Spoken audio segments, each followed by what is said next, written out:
Hey guys, hope everyone's doing well. One of the things that I've encountered recently, and I've encountered it for a while, anytime I've ever tried to talk about Mandela effect changes or Bible changes, is you'll hear people say, well, what does it matter anyway? Like, what does it matter if, Chick-fil-A was spelled differently, or that Dolly's braces, or they were there and now they're not there, or that he used to say, Luke, I am your father in Star Wars, and now he says, no, I am your father. What does any of that matter? And for me, like, it's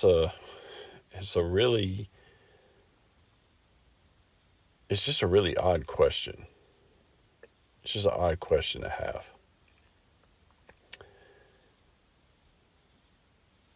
For instance, like Dolly's braces, that's obviously, I'm named a channel. Dolly had braces. It's a statement. It's a core belief that I have. It's a core memory that I have. I can't shake that memory, that anchor that I have to that scene, knowing with absolute certainty that when I watched it, and I watched it as a kid, I remember this is how I have this memory. I stayed up late. It was one of those ABC movie of the week type things. It was like either a Sunday night or Saturday night movie. But ABC used to do this late night movie of the week. And Moonraker was that movie for that week. And I remember I was sitting up late watching that movie. And yeah, I was a kid. Like I was maybe, I don't know, 11, 12. I mean, I was a young kid, right? Preteen. I probably shouldn't have been watching that movie anyway, but my parents were letting me watch that movie, or I wasn't supposed to be watching it. I think they knew I was watching a movie, but they weren't really paying attention to what it was. So, but anyway, I remember that scene. Like I have that memory etched into my head, like watching that movie and specifically like Dolly's braces being in that movie, in that scene. It's literally why they fell in love. It's why Jaws fell in love with Dolly, and Dolly fell in love with him because of the metal mouth, and she had the metal mouth, and it all made sense. So for me, if I just said, well, what does it matter anyway? That's just, what does it matter if she had braces? Because I'd be lying to myself if I believed anything other than the fact that she had braces. If I wrote it off as just bad memory, if I wrote it off as, I don't know, just maybe they changed it, or maybe it was just whatever excuse, whatever form of cognitive dissonance I came up with to write it off so that I could just move on with the rest of my life, I know that I'm lying to myself. I would know that. And that's what makes it so, that question so strange. Like, well, what does it matter anyway?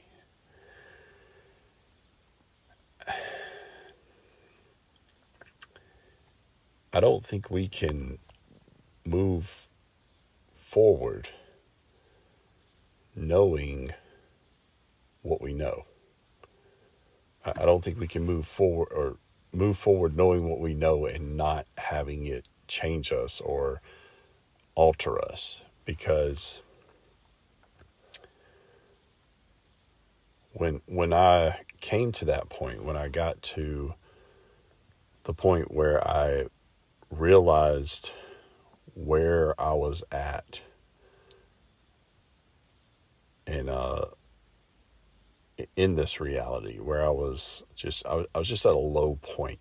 I was at the bottom of the barrel.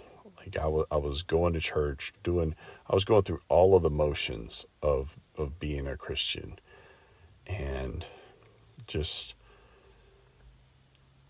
didn't, none of it was genuine to the point where it was making an impact. There was no fruit that was bearing from that. And I remember praying that prayer, like, whatever it takes, God, whatever it takes to change my heart, whether you have to turn my whole world upside down, you do whatever you need to do to bring me back into relationship with you. And literally just a few days later, I'm seeing that video talking about Dolly's braces being gone. And it shook me. It shook me in a way that I had not been shaken in a long time. Not since dealing with a Ouija board demon and everything that came with that. But this was different. This was him grabbing hold of me and pulling the scales from my eyes and showing me something that I really needed to see in order for me to change my paradigm, my viewpoint of how I see this reality and how I see the world.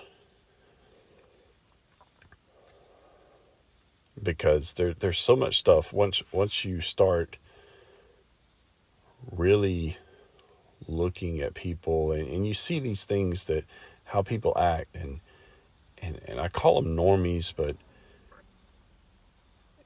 I mean, people, it's almost like we're conditioned to not think. We're conditioned to just accept whatever's being said.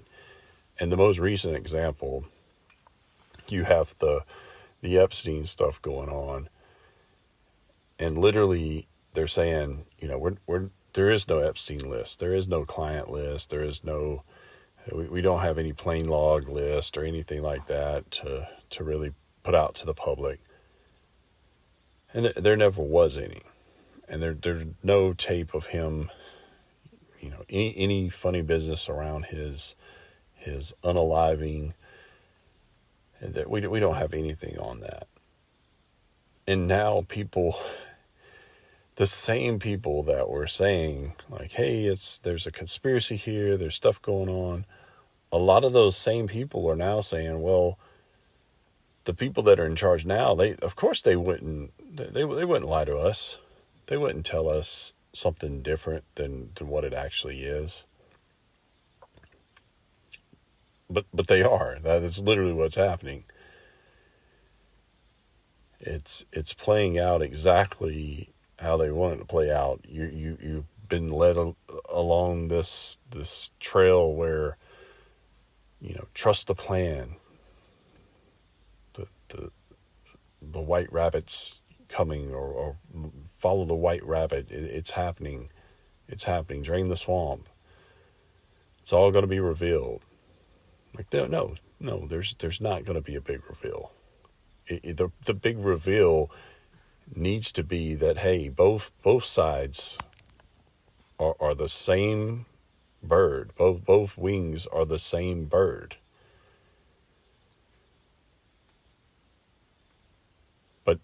But normal people, even people I've talked to for years about conspiracy, it's just, well, I guess there really wasn't a list. Maybe there wasn't anything going on. Like, no, it's literally a satanic pedophile ring that is international, globally ran, and they're a bunch of Luciferians, and That's literally what it is.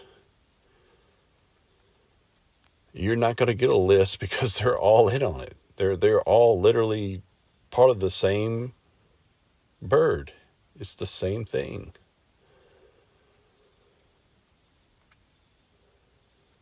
But I mean, what does it matter anyway?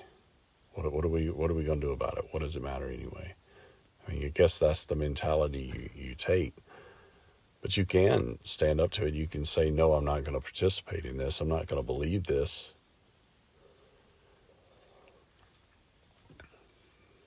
But I guess that's the whole point. It's about waking up. It's about realizing what's happening. And then once you realize it, once you realize what the true nature of reality is, it starts to lose its grip on you. It starts to lose its hold on how it controls you.